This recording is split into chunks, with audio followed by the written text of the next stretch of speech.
এখানে দিয়ে দিচ্ছি হলুদ, চিংড়ি মাছ, তারপরে সামান্য পরিমাণে মরিচের গুঁড়া,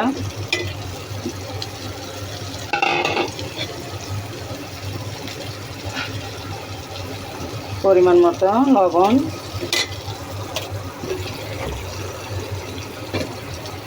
পরিমাণ মতো পানি দিয়ে দিচ্ছি কষানোর জন্য।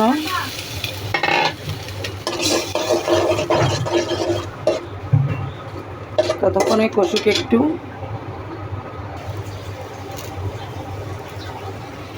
এগুলো কষানো হয়ে গেছে। চিংড়ি মাছগুলো আমি এখন শশাগুলো দিয়ে দিচ্ছি। দেখেন শশাগুলো অনেক কুচি দিয়ে দিচ্ছি। আমাদের এখানে কি সুবিধা জানেন, আমরা গ্রামে তো এখানে সব কিছুই টাটকা পাওয়া যায়, যেমন খাল, বিল, নদী, তারপরে বাজার। এক